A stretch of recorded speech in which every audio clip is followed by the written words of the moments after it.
and hello to our next episode of coachandcouch.com. We're here every Thursday. Please join us. We also have different guests coming and talking about their experiences, their profession, what they love about it.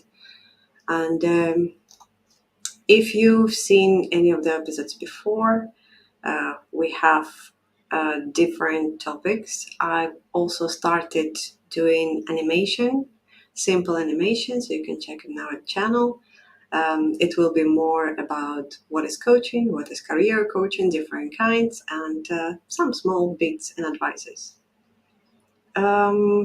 So today we're gonna have two amazing ladies that agreed to join me today and talk about our values, our beliefs, mindset, and how all this determine who we are, how we behave in the world, and that's basically all the origin of great values and beliefs of people. So I'll bring in Leyla. Good evening. Good evening. Good evening. Good evening. How are you doing? Very well, thank you. Very well. So Leyla is based in the UAE and she's a master NLP coach. She's also doing some amazing things with hypnosis. I'll ask Leyla a bit later about that because we had the previous conversation. It was very, very interesting. And we have Adele. Adele, welcome. Thanks for having me, Darya. Thank you for joining. It's really nice to see you again. Adele is personal leadership coach and she's working with the students. She's helping them and their academic journey. And let's start our episode. Before, while someone is watching, before you leave, just a reminder, we are going to have our popular segment of unpopular opinions. So if you see us now live, don't go away. It's very interesting, usually very controversial topics we discuss. And while you're watching, pop in the chat, live chat, we're answering questions. Just saying hello, we'll say hello back. About coaching, if you're a skeptic, I used to be one. It's really okay to ask us any questions that you are interested in. Like it's really interesting to learn new things. What do you guys think? Absolutely. I actually enjoy talking to skeptics because I kind of understand their mindset. I've been there. I understand them. So, but now I'm looking at it from another perspective. Now that I know what coaching is, so it will be really, really fun. So, in few words about yourself, about your business, and Leyla can start.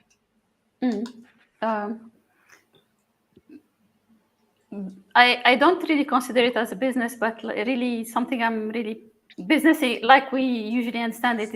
It's more about being there and helping people awaken, realize that there is more in life than what they can imagine, and then guiding them into self-awareness, which is extremely important for anyone to reach. Then that will be, inner connection, just helping them connect with themselves, understand who they are, how they function, what we are made of as human beings, like understanding that they have a body, that they have a mind, that they are a soul, and that all these three components really make us who we are, and we are magnificent beings, and it's important for us to understand that, and that when we have this kind of awareness, then it changes everything. We feel like really there is no reason to feel not confident about whatever we want to do in life. we have in us already everything that we need to lead amazing lives, and so many people around us are not even aware of that. So the moment where we we just put the light there and they see it, it's life changing. And I would do that every day, every day, every day, just to see that spark in their eyes. So I'm very passionate about that. Yeah, taking them into that path. Yeah. Oh, thank you. You're welcome. That's yeah. I'm pretty sure every coach that's really coaching, not just there for money, it's their No, passion. It's not just a business. I totally agree. absolutely. Yeah. Adele, yeah. Money. Sorry. Yeah. Sorry, just one point. Like, Yeah. money is a byproduct. It will happen when Mm-hmm. work is well done. When people are happy with the results, it will come. But it's certainly not the first objective. Mm-hmm. Yeah. Adele, Thank you. few words about yourself. Yeah, first I'd like to say, wow, Leyla, I'm excited about this conversation tonight as a result of what you've just said there. So, no, it'll be great, and thank you so much, Darya, as I said, for having me on. So, Yeah, in a pleasure. nutshell, my career has taken many pivots, Darya. I actually started out as a chartered accountant, of all things, many, many moons ago. I trained in a big four accountancy firm. I was a tax advisor and really loved the work, but just kind of knew this wasn't for me. So from there, like I've always loved education, like education and learning. I love it. It really is my passion. So kind of from there, I moved into the world of lecturing in that area of accounting, tax, finance. So using Mm-hmm. my trainings and my qualifications, loved my time lecturing and was really passionate about it, and still I really am. My children came along and my life as a lecturer, I suppose it was a little bit antisocial because I lectured professional accountants. So they'd work by day, but they go Mm-hmm. to college at night and they go to college at weekends. So I had my kids and it didn't suit. So I kind of needed a little bit more of a, we call it 9 to 5, something a little bit more streamlined. And I actually moved into a role in talent development, but really looking after students and graduates as they came into the business. And it was there in that role, again, it was in a big four accountancy firm. I started coaching and I was like, wow. And a little bit like you, Darya, there was definitely a skeptic in me, and I was like, okay, what is this about? Yeah. And I actually moved into a talent development team. I was an accountant by trade. I was an academic. I was this. I'm not sure about this. Mm-hmm. Um, but started learning a lot about it, and more out of curiosity than anything. I did my personal leadership and executive coaching with Kingstown College here in Dublin. I was like, okay, wow, I'm loving this. So it started coaching in that role, kind of really, I suppose, around executives, middle management, progressing in their careers. Then I had my third baby in the middle of the pandemic. So that kind of threw, it changed things up a little bit. But I suppose I had, a bit of a health scare last year. And I kind of thought, God, what am I doing here? And I really started to kind of go back and evaluate. And I looked at, what I was really passionate about. And it was in that student space and coaching. So I've kind of married the Mm-hmm. two together now. So it's kind of a niche area, Darya. I suppose I'm kind of an academic performance coach. Really, I suppose, supporting students through that academic journey, Mm-hmm. be it, like setting goals, your time management, stress management, Mm-hmm. coping with exam failure. And now I also do executive coaching, but I suppose that kind of my main area would be that student area. So that wasn't really a nutshell, Darya, but that's where That's a big nutshell. that's a big nutshell. Would you say who's easier to coach, or who would you prefer to coach, kids or adults? Oh, adults. Yeah, Adults. yeah, yeah. Like, I suppose what I've learned is, I think, and again, not to discriminate, but I think people who are maybe over 35, I'm kind of picking that Mm-hmm. age. I find that they probably have a little bit more experience and they can draw on past experiences, Daria. I Mm-hmm. think Mm-hmm. that'll help shape them. Whereas with students, they can be much younger. They're, I suppose, again, from a scientific perspective, their prefrontal cortex isn't going to be developed until they're around nearly 23. Mhm. So, it can be a lot of monosyllabic yes/no answers. So it's really trying to build that rapport with the Mhm. student, making sure that they trust me as a coach. So definitely adults and maturer adults is easier from my perspective. But I'm sure it's more rewarding when you get this trust from the child, from the student. It's like, Yeah. especially that you know that they don't have like a frame of reference for the experience or something. That they don't really go and dig into themselves. They just live by day. It's a day to day. I have plans. That's it. They don't Yeah. analyze what happened and why it happened. So I think once you get they trust and you go Mhm. and they listen and they work with you, I think it's much more rewarding. You feel more It, it's accomplished into that. it's so rewarding. Like the students that I've worked with, every one of them, and it's challenging. Actually, it's challenging for me as a coach. I find it, but the reward is it's incredible because also, I suppose younger people, they're willing to try new things. I know we're going to be talking about our values and belief systems later. Mm-hmm. They're a little bit more flexible. I Mm-hmm. feel that they're willing to, they are certainly willing to try new things. Whereas when you're coaching someone a little bit older, it can, I suppose, they mightn't be as receptive to the change, Mm-hmm. if that makes sense.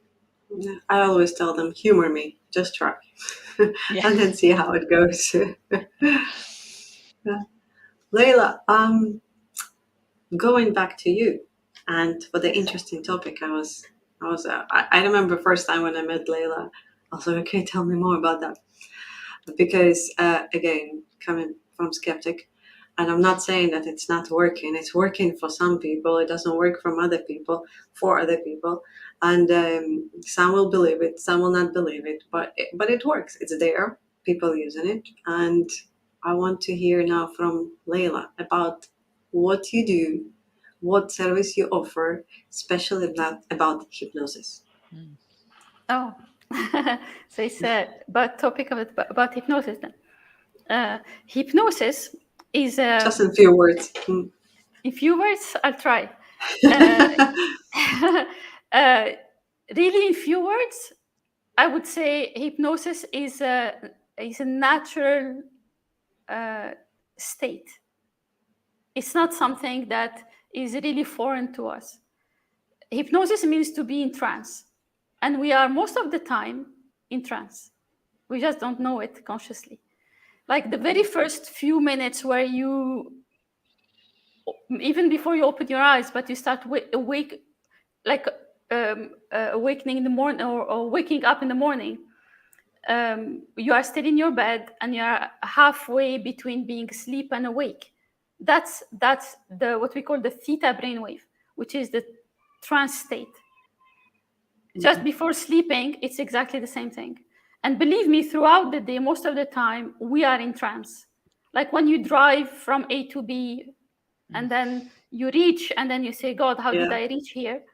You didn't happens. do it consciously. You were really in trance. You're functioning with your, on autopilot. When Mm-hmm. you take I don't know if I'm explaining it in few words. I say it's taking a lot of words Yeah, now. yeah, yeah, very, Uh, very interesting for your words. yeah, when you are in the lift and then you start looking at the numbers going 1 2 3 4 5, and that puts you in trance.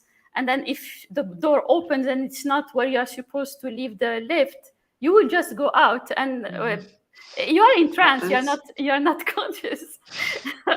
So hypnosis is not really something which is foreign to us. All the contrary, I think maybe I would say maybe 70-80% of the day we are in trance. We just don't know Wow. it. Mm, Yeah. see, thank you. I would You're not welcome. know that. I would just think like, I'm So spaced out. yeah, we are spaced Yeah. out. Yeah. How many times Oh, you find mom's yourself brain. like zoning out on something? You are in trance. Mm. And this is the I, state where we are more, we can access easily the unconscious mind, where all our memories, our whatever, our wisdom, and since we are talking about beliefs today, where our belief system is. And then this is where we can do the work at that level and shift beliefs from limiting beliefs to supportive beliefs.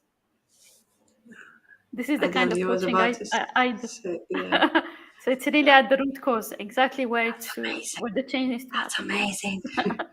I have a fly here. Adele, you were about to say something. I just wanted to say that I totally agree with it. Was when you talked about driving the car, Leyla, and Oh, going, yeah. how did I get here? And it's funny. My husband has actually got a new car at the moment, and I'm kind of driving his, and I'm driving my own. But I'm finding, like, unconsciously, as I'm driving my car, I'm reaching for his is an electric car, mine isn't, and I'm doing things in the car that I'm like, oh, is this my husband's car? But it's totally unconscious, it's and is this going from A to B? And you're like, how did I get here? It's a little bit scary. Yeah. I think many But people can relate to that. something important to know here is that when we do things on autopilot, it means our unconscious mind is doing it for us, because it's like an integrated program now. It has been learned and stored in the unconscious mind. And the thing is, our unconscious mind loves us unconditionally, and it's Oh, always looking out for anything which is unusual. So even if you are driving in that state, you can be assured, if you are really in your best state, I mean, if you are not under the influence of anything which can disturb your awareness. But if something happens in the peripherals and it's unusual, your mind is going to pick that, and you will just come as if you wake up. I don't know if it happened to you. They say, oh God, what's happening here? It's as if you were sleeping, and then you just realize that there is something unusual. So you are really in good hands, even when you are on autopilot. okay. Yeah. Good to know. Elon Musk should think about this autopilot. Yeah, but I mean, the whole idea here is, I think, the more we are conscious and present in what we are doing, that's really the ideal scenario. Like, okay, That's the better one, yeah. yeah, use what is already integrated and comes easily to us out of habits and all that. But it's also it's good to make a conscious effort to really stay present, because then we enjoy more the moment, and when there is a whole. And we Yeah, notice what exactly. happens and enjoy Yeah, it and we and be enjoy it. And happy. instead of Yeah. being the body is here, but then we are somewhere else. Yeah. Yeah. We also know this kind of people. Me also sometimes. All right. Okay. Well, back to our main topic. Thank you, Leyla. It's really interesting. I'm You're saying, welcome. like, lots of people can relate to that. And elevators and the cars, driving cars all the time, all the time. Okay. Well, back to we'll start with values. We'll go into beliefs. Okay. Where do you think our values come from? Any? Leyla, Adele, who would like to start? Who would like to continue? I can start. I think our value system is. I think we're influenced, and our values start to, I suppose, come into us, if that's the right word, from the moment that we're born. Really, I would say, Darya, that our value system is all about, I suppose, who influences us, what we are seeing in our childhood. Perhaps it's our culture, perhaps it's our religion, and I suppose if you think about childhood in a sense, and I think of my I've got a 2-year old at the moment, and I suppose he's like a sponge. He's taking everything in, and then I've got an older child, and he's around 6 or 7, and there's a bit of a copycat. He's copying everything. And then my older child she's starting to challenge. So she's like, well, is mom, what she's saying, is this really true? So she's trying to, yeah, she's been a rebel in a sense, if you want. So I in my opinion, I suppose our value system, it starts from when we're really young. It's influenced through, I suppose, the people around us, our life experiences, I think. And then again, it would be my opinion that as you go through life, and depending on your life experiences, that your values will change. I think about my value system and what I value now, in particular, I suppose, since I've become a parent, Darya, is very, very different to what I would have valued in my 20s. So that's what I would always say to a client, that, again, this is my opinion, that your values can change over time, or you might have a value system, but some of them might be much more important at a stage of your life than others. That doesn't mean to say that you don't value them, but they're just not as important. So yeah. I agree. I'm also working now on this animation that's about values and beliefs. Hopefully it will come this week. And yes, that's where I've put that it came from your education, your culture, your religion, Yeah. your mentors, and your experience. Yeah. And your mentors can be your parents, mentors can be your elders, school, whatever people are surrounding you. And yeah, your experience is definitely gonna change values. They are, like, again, and I know I mentioned it earlier, but like, I had a bit of a health scare last year. Nothing major, and thankfully I'm absolutely fine now. But what I valued before the health scare versus what I value now, it's very, not that it's different, but I suppose there's a magnifying glass on other things now, because I suppose that was a life experience and it gave me perspective, I think. So I definitely think life experiences and what you're going through can impact. Yeah. And Leyla, from your side, if you have anything to add. Values are, how I understand it, is what we value, what is important for us. And definitely we learn it from early childhood, from our education, from directly from the first environment we are raised in, which are our family, definitely from culture, and we just embrace whatever the adults feel that it's important, like and it's quite common in different cultures and religions as well, like what we call the universal values: honesty, integrity, family, trustworthiness, kindness, love. All these are quite universal among human beings. Then what I also got to understand a little bit better with time and experience is that there are also what we call the personal values. And personal values are exactly what if we take any with specific context in our life, what do we value, what is important for us in that context of our lives? Or sometimes the way I present it to my clients is, what needs to be present in this context of your life for you to have the best experience? And it can go, for example, what needs to be present for you to have the best sleeping experience? And then it comes, I need to have a room, and I need to have a bed, and then what kind of bed, what kind of room, bed sheets, what kind of bed sheets, which colors, it really varies from one person to another, but that's what exactly is very important for that person. And from those lists of what needs to be present, what are the top 5, those where you won't compromise at all, you have zero flexibility on it? And this is what will help you later on, being very assertive, really being clear on what you want in life. And then this what will help you also clearly say a clear yes or a clear no. Like, go sleep in the balcony, no, doesn't work. I need a room. Sleep on the floor, no, I need a bed. Sleep in polyester bed sheets, no, I need cotton. And it's a very important kind of inner work that we need to do in order to navigate life, being more confident about what we want and what works for us. So this is for me what values are: universal values which we learn from our environment, and then what we decide through our personal experiences, because we would have tried many of those and then make up our mind that this is what needs to be present, this is what I value and is important for me. Preferences. Okay, I have a question. What happens when a person lives not by his values?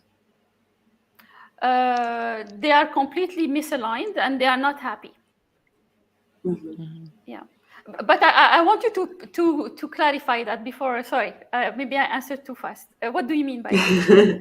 No. Sometimes, sometimes a person thinks, okay, I know what value is, but I'm still doing a bit differently. Give me an example. I know that kindness is a good value, and I'm kind of like kindness, but in this situation, I'll choose not to be kind. That's just an example. I know that kindness is important, but I choose to not be kind. At this situation, yes. Yeah. Like I can always choose have the choice when I'll use when to be kind and when not to be kind. Yeah.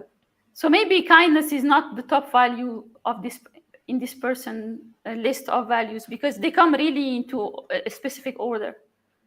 So if it's one of your top values, then if really you go against the value, sometimes you cannot even if you want to do it, you have that inner voice which tells you no, this is wrong. That usually happens. Yes, Yeah? that usually happens when the person more mature, when he starts realizing more of this.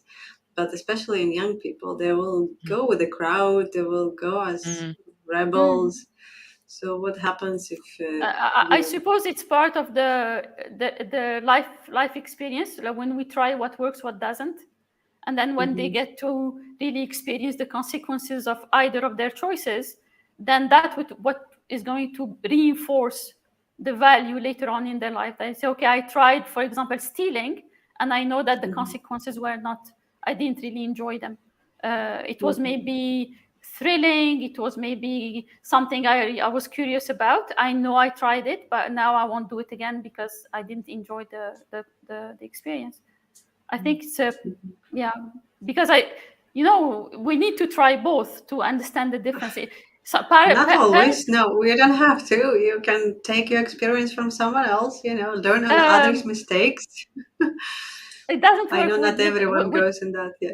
With youngsters, yeah, I'm sure. Even myself, I did it when I was much younger, and I'm sure many of us did. Where our parents tell us, "Don't do a certain thing, don't." But we do. Sure did some. Yes. Yeah, exactly. we want to try. How does it feel? Why are they telling us not to do it? Maybe there is something exciting in it. Maybe we that curiosity about and I think it's very healthy somehow, as long as they don't hurt themselves or others. Or others, yes. It's good to let them explore that and make mistakes, and this is how we build a character. Yeah. I think, Darya, just going back to your question, when you're not living in line with your values, I feel that you're going to be out of balance. So I think if you know what your value is and if you're not true to your value, it's going to result in some form of like an emotion-driven behavior. So there's going to be an emotion, and then there's going to be a behavior because you're not living in line with your values. It's like I'm just trying to think of an example here. So say, for example, you're a really organized person. You're in your job, really, really organized, and it's one of a value that you hold very, very, dearly and highly. And you're finding that you're getting, stressed at work, for whatever reason. So as a result, you might have to work late at night. So you kind of say, well, what's the feeling there if you're working late at night? What's the emotion? So the emotion might be, resentful. I'm resentful because I'm resentful to my job, whatever it may be. What's the behavior? Well, I'm resentful because I have to sit down with the laptop at 10 o'clock at night time. So then go back to your value. What's my value? My value is being organized. If I'm not organized, It's going to drive an emotion, which is going to be resentful. The resentfulness is going to drive a behavior, and that behavior might be having to take out the laptop at night time, lashing out at a spouse, lashing out at siblings, lashing out at a colleague. So when you're not in balance and when you're not living in line with your values, you are going to feel out of kilter. Yeah, True. makes sense. Yeah, that's where our emotions coming from. Yeah. Okay. Beliefs. What are they? The hard one. Yeah. What are they? How they helping us in life, and how they're blocking us from pursuing our goals in life. Who wanna take this question? I can I? Okay. Yeah. Yeah. Sure. Please. Yeah, that's something I really enjoy. Any instance in life is what we call an event, where something is happening, and then that means that there is a lot of information happening, which are perceived from our five senses, and then our mind captures that different formats of information, processes it, and translates it into a meaning, gives it a meaning. That meaning is what the mind comes up with. But then the mind needs to translate that to the body, because the body needs to understand what's happening outside. You know, we are made of 53 trillion cells. Each one needs to understand what's happening outside. They don't understand thoughts or information like the mind perceives them. Body is biochemical and understand messengers or messages of the same kind, which is through our biochemistry. So the mind translates that information to the body through what we call emotion, because the emotion is these are all those biochemicals which are secreted from the body, what we call hormones, neurotransmitters in the brain, but it's mainly from the cerebellum, substances which go in the bloodstream, reach each and every cell, and inform each and every cell about what's happening. Now, when that happens, means that for each event that happens in our life, there is an emotion attached to it. This is what we call an emotion. Sorry, and if I remember correctly, this is what you actually remember. When you remember the event, you remember the emotion first. Not the emotion, you remember the event, but then you feel the emotion and it's always attached to it. And this is what a memory is. We cannot separate those. Event is a bunch of information about what happened at that moment, but then how we felt about it is attached to it. That's why whenever we remember something from the past, we remember the scene and who was there, what happened, but we feel the emotion as well. It's there. Now, the moment we feel the emotion, then that memory is going to be stored.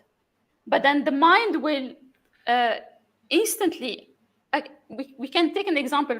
You go somewhere, like a restaurant, for example, for the first time, you analyze what's happening there, you decide that everything goes to your liking, and then you enjoy it. So the emotion is positive.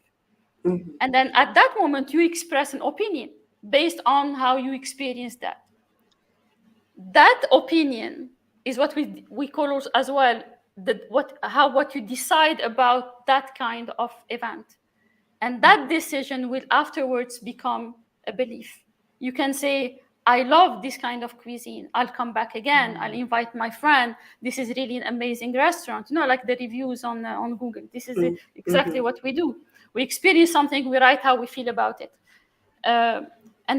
So when the emotion is positive, the belief is what we call supportive, because that is going to become the reference, the future reference for your mind to decide if something of this kind happens again in the future.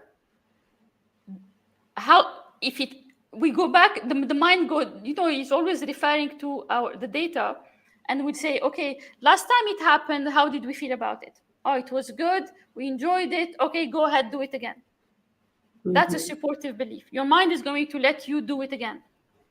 But then, if it's the opposite scenario, you don't like it, emotion is negative, like there is sadness or anger, frustration, resentment, name it, then you will say, I'm not going to do it again. I don't like it. I don't like this person. I don't like this place. It's the last time I do it. Last time I come here.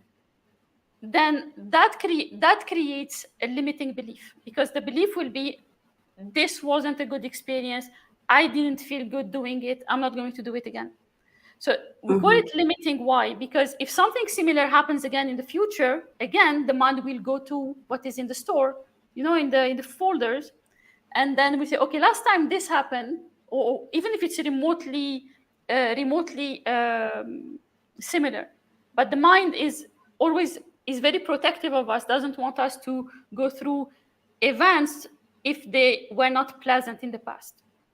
So and then you will just not even try it. You will just won't try it. leave it. I don't want that. Or even if you want to do it consciously, you want to give it another chance, but then there is a programming that tells just the opposite in your unconscious mind. Consciously, you want to do it, and consciously, there is that limiting belief which is going to block you. When people say, I want to do something, I feel blocked. Yeah. I feel I cannot, it's because the last time it happened, you didn't enjoy it. There was something which wasn't pleasant.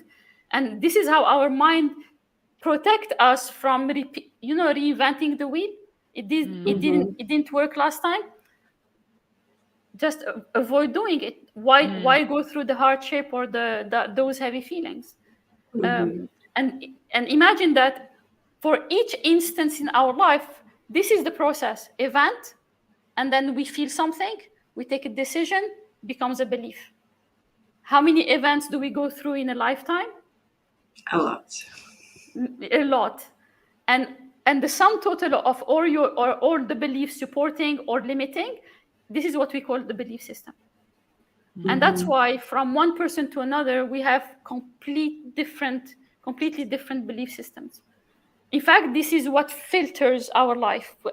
After a certain number of years, after accumulating many of those beliefs, we don't see life exactly as it is. We see it through those filters. And they might be either supportive and we do whatever is presenting itself, or we just, sometimes you don't even see it. Something might be there, but if it's something which you have already banned from your dictionary, you won't even notice it.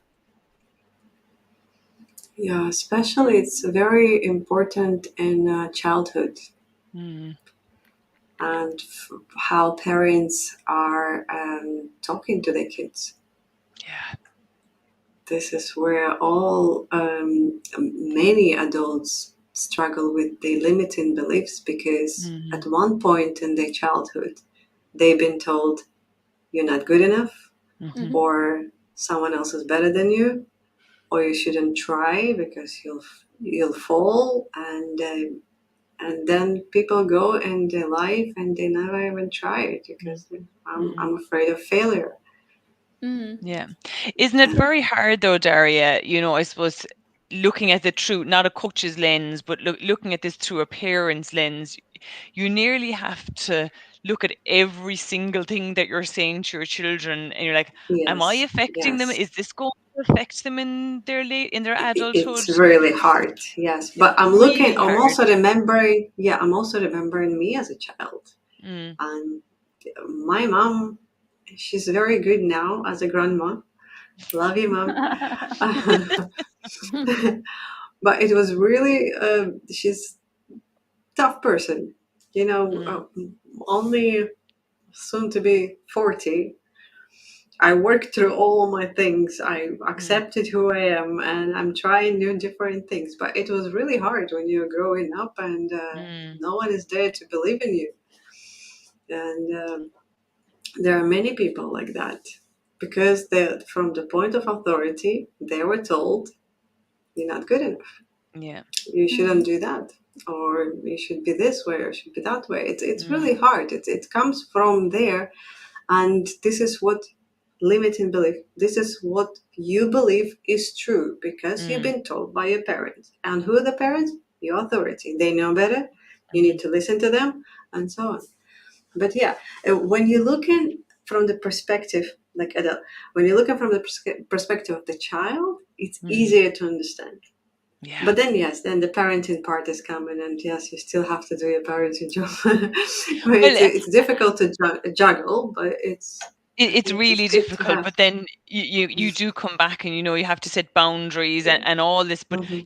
it's, I often find when I have these conversations about beliefs, the straight away I'm going to my own parenting, going, oh wow, Mhm.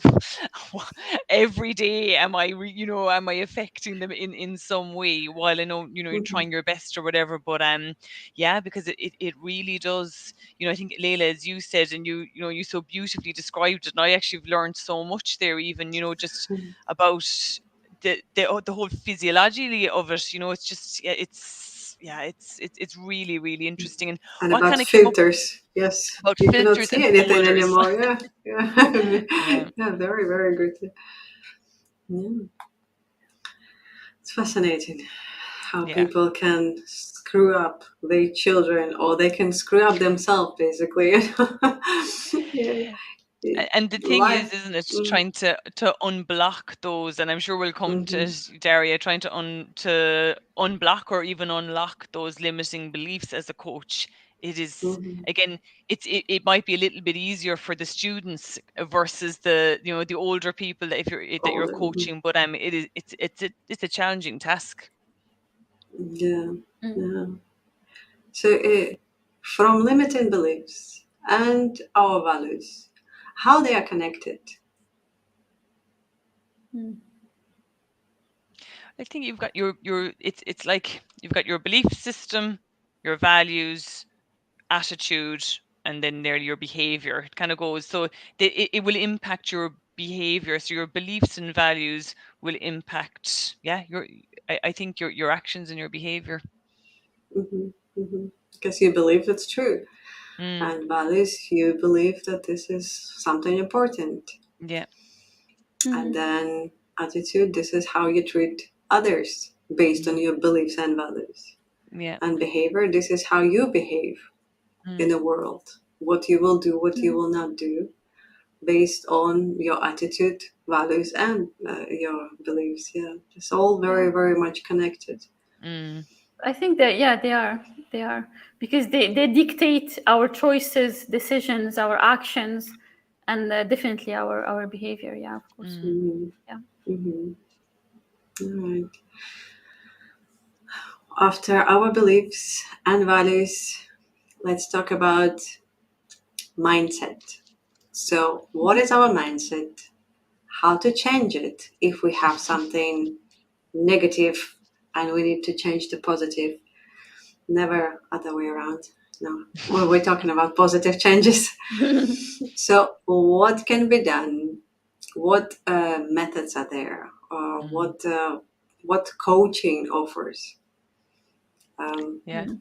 I'm happy to take this, To Daria, if start, you want. yeah, Yeah, I'm Yeah. happy to to start, start. yeah, okay, sure. Firstly, I would highly recommend Carol Dweck's book on mindset. I'm sure anyone looking in here tonight, it is it's an amazing book, and Carol talks all about the growth mindset versus the fixed mindset. So your Hmm. fixed mindset means that your intellectual, your talents, they can't be changed. So that's what it's a belief. I suppose it's a belief, going back to our beliefs, that they can't be changed. Whereas if you've got the growth mindset, it means that that through learning, you can develop, you can gain new skills and so on. So Experience. Hmm.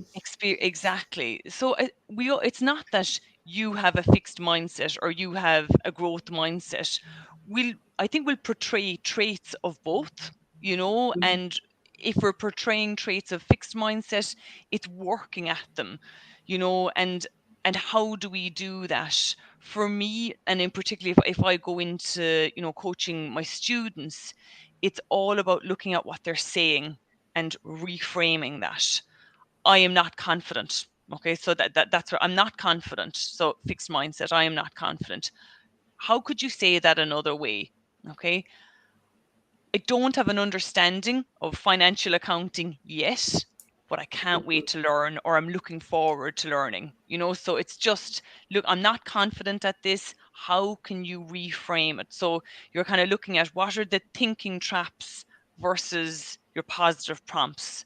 So for me, it's all about reframing, and it takes time. It takes a lot of time. It's not something that is going to happen overnight, because again, what we're thinking, so I have a belief that I am not a confident person. Okay, so I'm just using this as an example. Again, it's trying to unlock that. And for me, as I said, one way of doing that is changing that into how can you reframe that sentence. So that's it for me in a little bit of a And nutshell and mindset. yeah, and how important is a self-talk? So important, Oh yeah. self-talk. Yeah, it's I don't know if you heard of the ants. The ants in our brain Yes. talking, all the Yeah. negative self-talk. It is, and we're all self-talk, be it positive or negative, but it's trying to catch the negative self-talk and stop it, and then turn it around. But that takes time, and it takes energy, and it takes a lot of work. Mm-hmm. Yeah. Being critical to yourself is one thing. Like you've done something, yeah, you can be doing something different or some, critic to yourself is one thing. But when you become a negative to yourself, and when you start using bad words for yourself, when you're describing, even in your mind, oh, I'm so stupid, oh, I'm so ugly, or I'm this, or I'm that, it's really changes your mind. And this is where lots of blocks coming from. So as Adele said, even when you believe something is true, when you change in the way you describe it in a more positive way, it changes the whole thing. And this is where, if I may take this part, Yeah, Darya, take away. Yeah. this is the part where uh, really getting to know who we are. You know, when we know that we in essence we are a soul, and as far as it has been described in many um, religions, but not only that, even modern science, quantum physics now have proven that our soul is of the soul of God, of the Creator, or it's that ultimate pure energy. This is who we are. Then that self-awareness in itself, I think, when it changes. We cannot, after that, when we get to know who we are really, can we after that dare to say I'm stupid?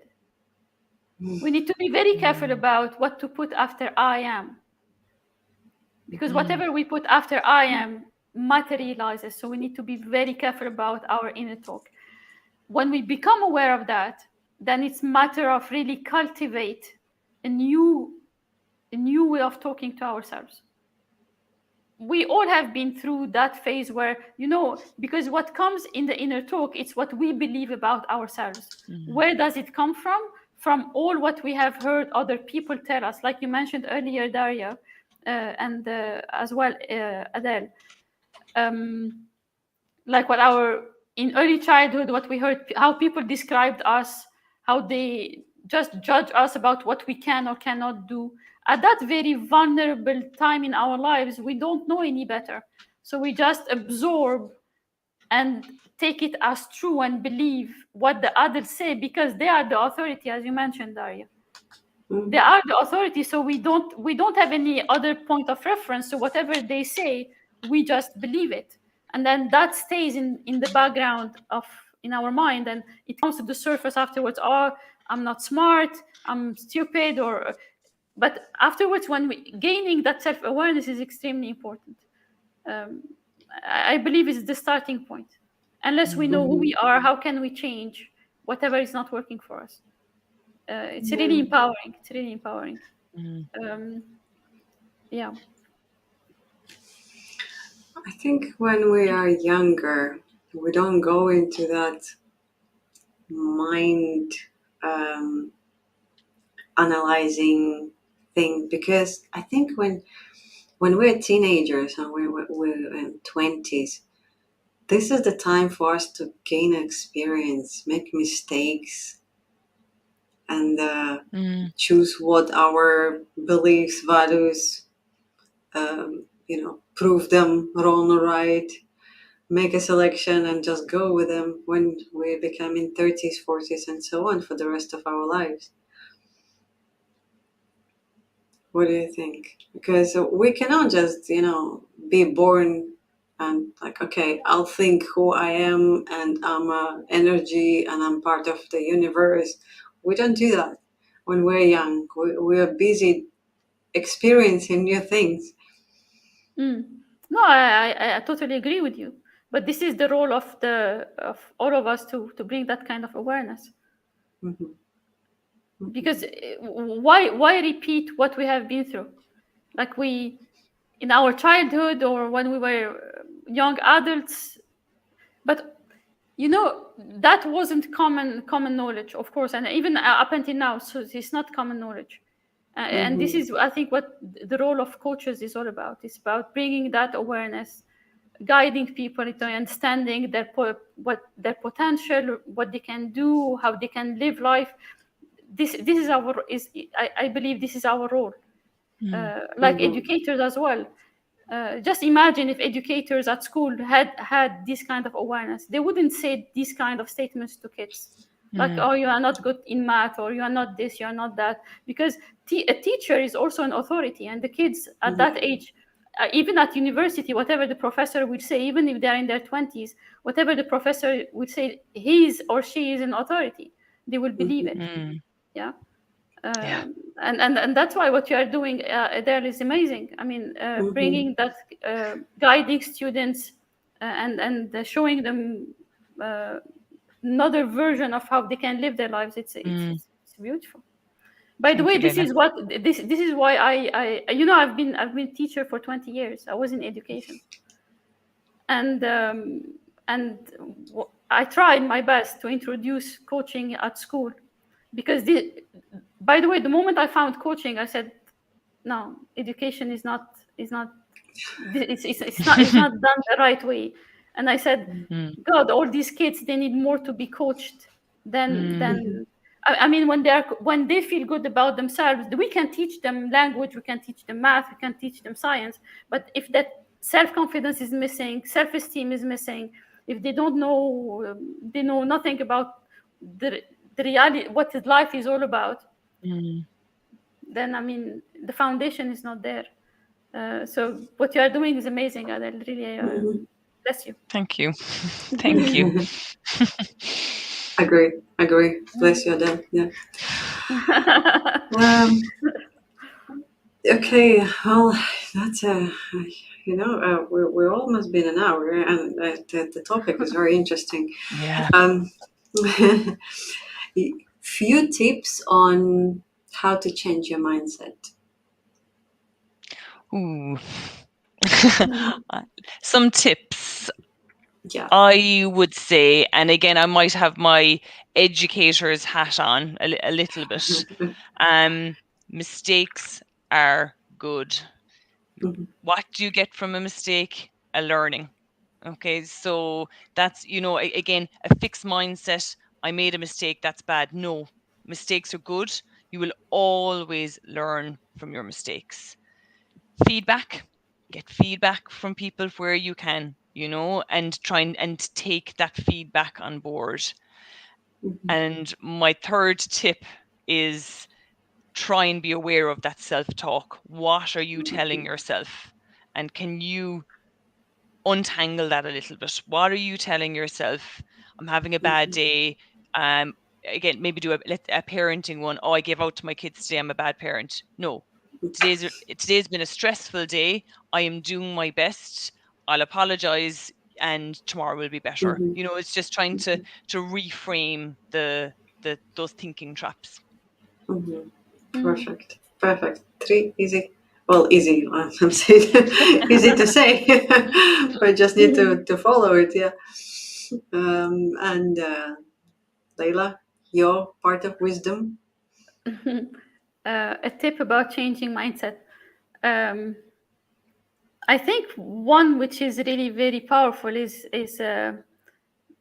practicing daily gratitude, acknowledging what we have instead of what we don't have, and then celebrating what we do instead of what we are not doing. Mhm. So that's a good starting point. Very good. And then it shifts the how we see life, because we can, you know, I don't know who said that, but sometimes they say it's Carl Jung, and other times they would say it's Einstein. So I don't know, but they say whatever you focus on grows and becomes stronger. So if we focus on what we don't have, then we feel like we have quite a negative mindset. You know, we focus on what's not there, what we don't have. But then if we just say, okay, shift the focus on what I have and be grateful for that, and then acknowledge what I did and celebrate that, so that I motivate myself to continue. But that's a better approach, and I think it's quite feasible. It's quite easy. Yeah, I just don't need to know. practice. Yeah, tell me, Darya. No, no, it's very It good really said in advice. that, It's yeah, it's very good advice. You just need to practice it. yeah, it's practice. I just want to add something. I don't remember where I heard it. It was a lady sharing her story about childhood, and she was saying that her father would come. They would have family dinner, and everyone gathered for dinner. And her father usually will ask kids one by one, "What did you fail at today?" And he will give a high five if there is Okay. a failure. Amazing. So you fail at something, high five, Okay. because you tried to do something and you failed. Okay. Brilliant. So I think, this is once my kid will grow up a little bit. He's still 5. We're still high fiving at everything, but yeah, I will need to distinguish about failures and winning. Winning is good, but failure is good too. This is how you learn. Yeah. Yeah. Failure is success and progress. So that's an Yeah. Albert Einstein quote. I love that. I love it. Yeah. And if you don't fail, you don't do anything. Since Basically, you're Don't not learn. just doing anything, yeah. doing True. nothing. Right. Okay. We've been, and it's been an amazing conversation. We've been talking and talking and talking. Almost forget about our. First, Yeah. I'll put a disclaimer. No. First, I'll put the banner. So, our popular segment, unpopular opinion, and this is where we discuss some interesting things that I find in a vast size internet. Anyway, okay. So the unpopular opinion is self-exploring and self-digging. I'm not going to choose words. Is BS, basically. So what you should do, you just need to put your big boys, girls pants and go and deal with the life. So stop basically analyzing all your feelings. Yeah, you're welcome. Anyone? Well, what I'm going to say is those feelings, if you don't self-dig and you don't self-explore, they are going to come out someday. Whether you like it or not, in some shape or form, they will come out. So you can repress, and decide that you're not going to explore, but they're present, they're not going away, and they will come out. Or they probably are present, but you're not aware of them. But they are there and they will come out. That's my answer. Nice. Nice. Totally Okay. true. I agree with you, Adele. Yeah, it's like just sweeping the dust under the Under rug. the Yeah, it's not going anywhere. Yeah, maybe at some point in life we don't really feel, or we don't really want to bother ourselves and dig or self-explore. But then when really it becomes an issue, then I don't think there is another solution, because whatever will need to change needs to change inside of us first. So I think it's inevitable. It's just a matter of time. That's it. Yeah. And I think that time is when something happens and you sit down and think, why did this happen? Like why I'm always doing something wrong? Why I'm trying to do something and it's not really, I'm a good person, but something is not wrong. And this is where you start yourself analyzing, digging a little bit here, a little bit there, because this is where all the insights are there from your childhood, from your adulthood, and this is where you will find your true self. Yeah. We have a comment, Rim, and the surname is very familiar. So we have a relative watching us. Well, you're welcome, Rim. You're welcome. Yeah, thank you, Mami. Glad you enjoyed. Yeah, so, but you know when that moment happened, when we start questioning, and then that will be the right I think not the right moment, but it's when we start noticing that there are things which don't work, and they become repetitive. When there is a pattern, like I've been in relationships 5 times and it's always ended the same way. Or I've been employed in different positions or companies, and I always end up losing my job. And then then start questioning, what's wrong here? There is something. And then when we have blamed everybody else, and then still it didn't change anything, then the common denominator here is me. Maybe there is something wrong with me. Then we just start questioning, and then maybe I'm doing something not the best way, and then maybe my behavior, and then this is what usually they start seeking help. And this is where it's really useful to go back into your values, into your beliefs. What do you believe in?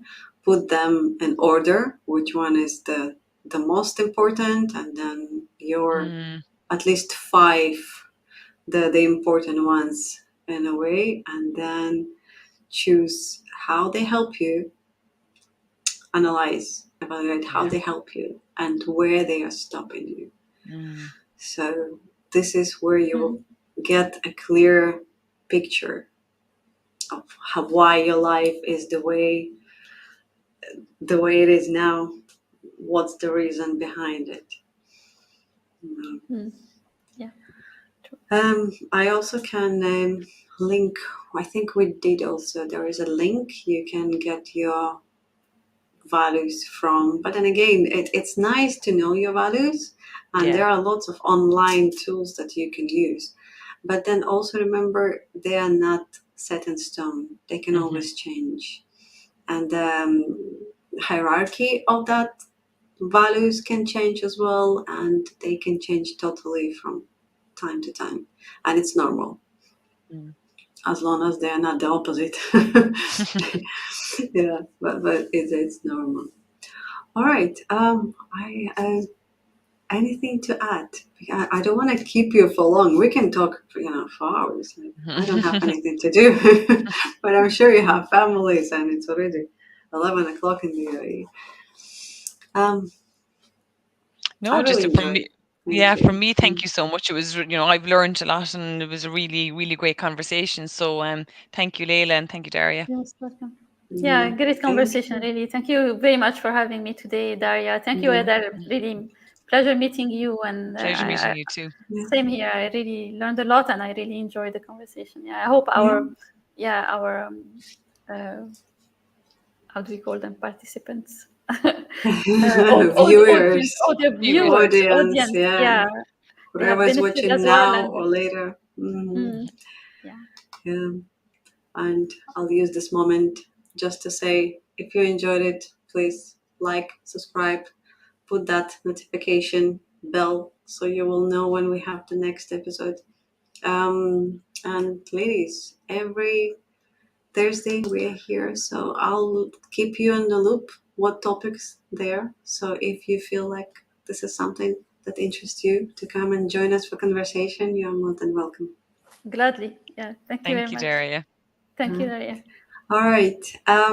You can stay until I close the live and we can chat after that. Sure. All right. Okay. Thank you. Don't sign out. Thank you very much. Bye.